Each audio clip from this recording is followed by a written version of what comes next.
Ray, welcome back to Gotcha Motors. I know you just enjoyed that test drive. I've got good news for you. I talked to my manager and we can work some numbers. You excited? I can't remember the last time I was this excited. I hope the numbers are good. Absolutely. So while you were out on the test drive, we appraised your trade-in. So I can show you right here, we're able to offer you $5,000 for your trade-in.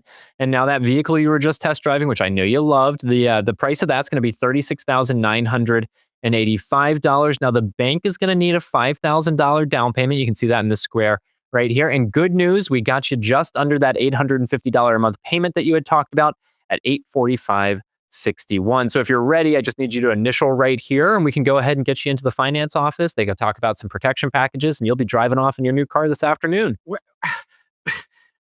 you're only giving me $5,000 for my trade-in, plus how are you getting a payment of $845 a month between $5,000 for my trade and $5,000? That's $10,000 down on a $37,000 car. This is nuts. Red flag number one at a car dealership, Dad. If you see them pull out a Foursquare, this document that we just went over in that role play, that's a red flag. Why is it a red flag, Dad? Well, because as you can see, they're not talking to you about really the price of the car. What number has 4 lines under it? Where is it that they're trying to just attract your attention to the payment? Why? Because if you just concentrate on payment, you have no idea what you're actually paying for the car. It just muddies the waters. It takes your eye off that out-the-door price that we always talk to you about. So if you get to a dealership and they whip out the old Foursquare like this, that's when you got to have your track shoes on and wait for the starter to go ready, set, go, and get out of there. Yeah, when the Foursquare gets pulled out, that's the equivalent of the starter at that track meet pulling the gun to tell you to get out of the blocks. This is just an old school dealership tactic to try and close you on a payment. There are so many aspects of the Foursquare that take your eye off the ball. You focus on the out-the-door price and you focus on selling your car, your trade-in, for as high a dollar amount as possible. And there are all sorts of tactics to do that. So yeah, this is red flag number one. Yeah, there's just way too many things for you as a customer to have to complain about at once. Ray, how you doing? I know it's been a little bit. I keep trying to get Mike. He's just busy with a couple other customers, and I just have to talk to my manager before I can confirm the pricing. Well, I get that you need to talk to the manager. Is he even in the building? I mean, is he in the state? I've been sitting here for 2.5 hours already. Where is this dude? Well, Mike is very busy. I mean, as you can see here, we're slammed today at the dealership. So he's just helping other customers. I promise you, maybe it's just another 15, 20 minutes. I have to get his approval before I can give you any real numbers to sell the car. The last time you said 15 to 20 minutes ago was 2 hours ago. I mean, it's not like my time is invaluable. This is crazy. Okay, so this is red flag number 2 that you'll see at the dealership. There's a little bit of a power dynamic thing going on in this. There's also like trying to wear down the customer. So that explain why this kind of excessive waiting and not actually giving the customer the information they asked for is a red flag. Well, it's a red flag because the dealership believes the more time you spend at the dealership, the greater your commitment is to actually want to complete the transaction. So if they make you keep waiting and waiting and waiting, and the next thing you know, you're there 2 hours, 3 hours, 4 hours, 5 hours, eventually you're going to say to yourself, I just want to get this over with, because if I go somewhere else, I'm going to have to do all this all over again. And there's another 5, 6, 7, 8 hours I'm going to have to invest them time-wise. And it's just not worth it to me to fight any longer. So that's the whole concept of making you wait. It's just to wear you down. Which is why we encourage you to do as much of the car buying process, which in many cases is all of the car buying process, remotely over the phone, via text message, via email. But yeah, definitely a red flag you might run into. Yes.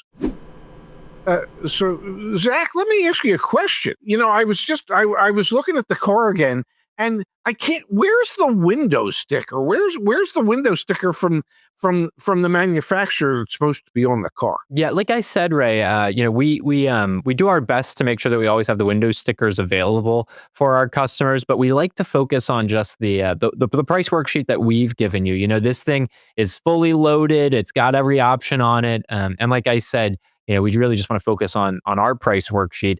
That window sticker, schmindo sticker, it doesn't really matter that much. It does to me.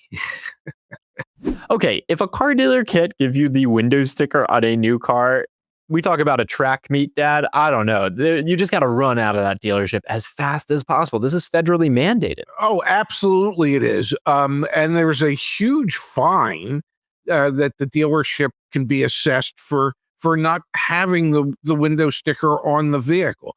I get sometimes that you have to take a window sticker off, but I've worked at dealerships where we've done that, and then we've laminated the window sticker and placed it at least on the dashboard so it's there for people to look at.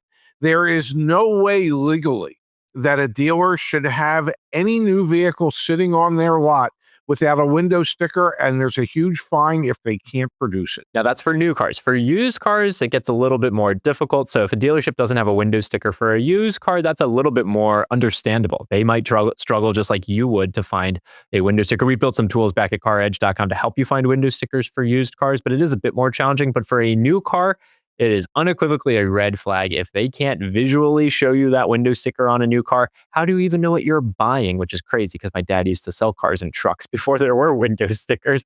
How do you figure out even what you're buying? You can't. And so it's absolutely critical that the dealership provides that for you. Absolutely. So, Zach, I really think that used car is going to be perfect for me.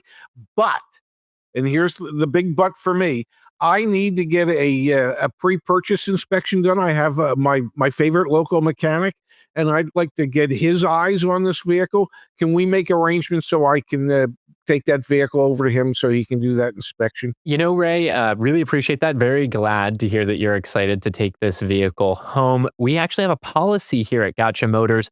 We do no pre-purchase inspections. I can show you our inspection report. You're more than welcome to look at that. But yeah, unfortunately, we can't do pre-purchase inspections from other mechanics. That could be a deal breaker.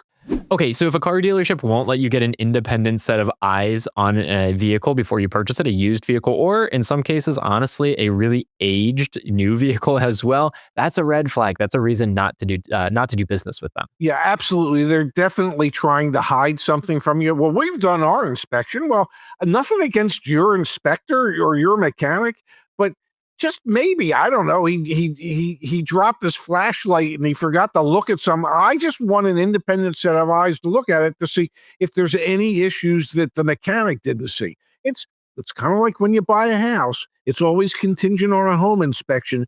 When you're buying a pre-owned car, it should be the same way. Welcome into Gotcha Motors. How can I help you? Well, I saw one of your used cars advertised online, and I'm interested in it. It was $30,000. So could you get me a complete breakdown on the out-the-door price of that with the selling price being $30,000? Yeah, let me just pull it up in my system. Give me 1 second here. Sure. Okay, great news, Ray. I talked to my manager. That RAV4 that you're interested in, that you saw on our website, it is still available. We did have someone here earlier today who was taking it for a test drive, so I think it's going to sell soon.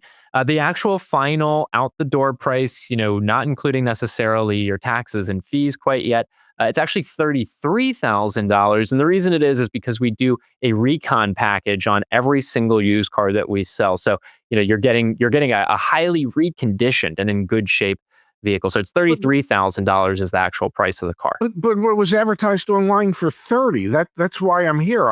I don't think I would have shown up if it was advertised for 33. So this is another red flag that you have to watch out for. And honestly, it's not too dissimilar from the window sticker being missing. This is illegal bait and switch pricing. A dealership advertises one price online and they sell it to you or try and sell it to you at a different price. We also see another red flag similar to this, Dad, where pricing is contingent on financing through the dealership. So these are some red flags that are illegal that the FTC and that the federal agencies look at and say, no, that is not a practice that is allowed. So if this happens to you, this is a red flag and this is a dealership you probably shouldn't be doing business with. You don't reward people for misleading you.